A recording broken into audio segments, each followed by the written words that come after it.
Баршаңызға қайырлы күн достар, сіздермен Фатима. Бүгін осындай видеода көріп тұрғандарыңыздай өте нәзік, дәмді әрі оңай дайын болатын торт рецептісімен бөлісетін боламын. Бірінші корждар үшін бізге жұмыртқа, қоюланған сүт, ұн және разрыхлитель қажет болады. Барлығын араластырып, бір келкі массаға келтіріп аламыз.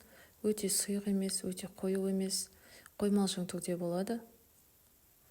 Қанша мөлшерде қосатын төменде описание бөліміне жазып кеттім. Осы аралықта духовкамызды қыздырып қоямыз.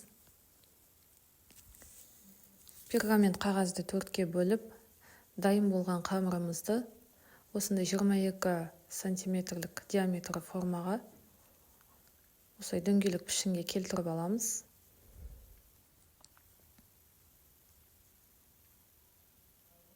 Қызып тұрған духовкада қызарғанша төртеуін пісіріп аламыз.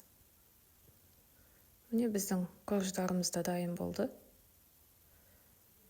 Осылай жиегін дөңгелектеп, түзулеп кесіп алсаңыздар болады.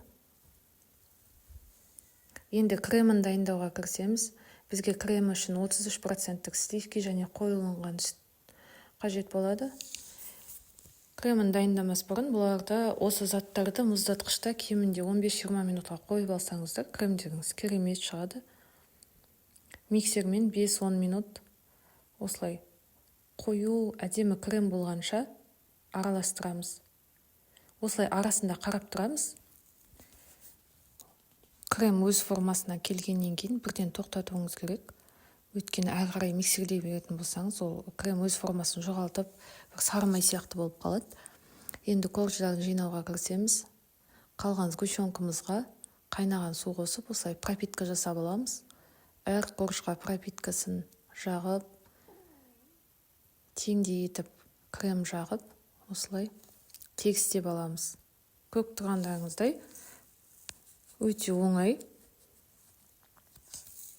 Ешқандай құпиясы жоқ.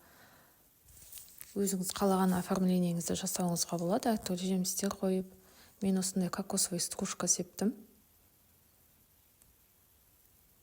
айналасына, және де осындай үгітілген фисташкидің жаңғағын осылай жиектеріне сеуіп шықтым. Міндетті түрде жасап көріңіз, сізге ұнайтыны сөзсіз. Баршаларыңызға ас болсын. Каналыма тіркеліп, лайк басып кетуді ұмытпаңыз.